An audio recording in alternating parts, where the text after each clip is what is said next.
Hello friends, എല്ലാവർക്കും നമസ്കാരം. ഞാനിതാ പോകുന്നത് മജ്ഗാവിലെ ഒരു ചെറിയ ഗ്രാമത്തിലൂടെയാണ്. അവിടുത്തെ വിശേഷങ്ങളുമായിട്ട് നമുക്ക് കാണാം. അവിടുത്തെ ഗ്രാമങ്ങൾ എന്ത് ഭംഗിയാന്ന് നോക്കി. കൊച്ചു കൊച്ചു വീടുകളാണ് സൈഡിൽ മൊത്തം. ഇതേപോലെ ഒരു കാഴ്ച എന്ന് വെച്ചാൽ ആദ്യമായിരിക്കും നമ്മളിപ്പോൾ കണ്ടുവരുന്നത്. ഇപ്പോൾ കാണാറില്ല ഇങ്ങനെയുള്ള വീടുകളൊന്നും. ഇപ്പോൾ എല്ലാം വാർത്ത വീടുകളൊക്കെയാണ്. പക്ഷേ ഈ ഗ്രാമത്തിൽ കാണുന്ന എല്ലാം കൊച്ചു കൊച്ചു വീടുകളാണ്.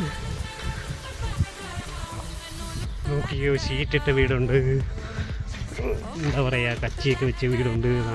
എന്താ പണ്ടത്തെ ഗ്രാമത്തിലെ ആ ഒരു ഭംഗി തന്നെ ഇവിടെ കാണാൻ സാധിക്കുന്നതാണ്. റോഡെല്ലാം ഇടിഞ്ഞു പൊടിഞ്ഞ് കിടക്കുകയാണ് കേസ്. എന്ത് ചെയ്യാൻ, ആരുമില്ല ഇതൊക്കെ ഒന്ന് നോക്കി കണ്ട് നന്നാക്കാനോ എന്ന് പറയാനെന്ന് പറയുമ്പോൾ എന്താ വീടുകളെ ഒരിത് അല്ലേ. നമ്മളെ പയ്യൻ ചിരിക്കുന്നുണ്ട്, പക്ഷെ അപ്പുറത്ത് നിന്ന് വീടി അങ്ങോട്ട് എറിക്കുന്നില്ലെന്ന് തോന്നുന്നു. എന്നാലും ശരി, കണ്ട ഇവിടുത്തെ പശുത്തൊഴുത്തൊക്കെ കണ്ടോ. ഓക്കെ, എന്ത് ഭംഗിയാ നോക്കി. ഈ ഒരു പ്രദേശം തന്നെ കാണാൻ നല്ല ഭയങ്കര വൈബാണ്, ഒരു രക്ഷയില്ല, അത്ര മനോഹരമാണ്. പക്ഷേ ഈ സമയത്തൊക്കെ ഭയങ്കര ചൂട് കാലാവസ്ഥയാണ്. ഇപ്പോൾ ഏപ്രിൽ മാസമല്ലേ, നല്ല ചൂടാണ്, ഒരു രക്ഷയില്ല.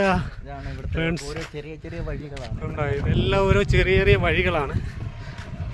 ആ വഴി കൂടാണ് നമ്മൾ പോകുന്നത്. ഇവിടെ വണ്ടിയും കാര്യങ്ങളൊക്കെ കുറവാണ്. ഇവിടെ കണ്ട പിള്ളേരൊക്കെ ഇന്ന് കളിക്കുന്നുണ്ട്. ഇതിൻ്റെ തൊട്ടടുത്ത് നമ്മൾ വേറൊരു പ്രത്യേക ഒരു സ്ഥലത്തേക്കാണ് പോയിക്കൊണ്ടിരിക്കുന്നത്. ആ സ്ഥലം എത്താറായിക്കൊണ്ടിരിക്കുകയാണ്. അത് നിങ്ങൾ എപ്പോഴും അറിഞ്ഞിരിക്കേണ്ട ഒരു സ്ഥലമാണ്.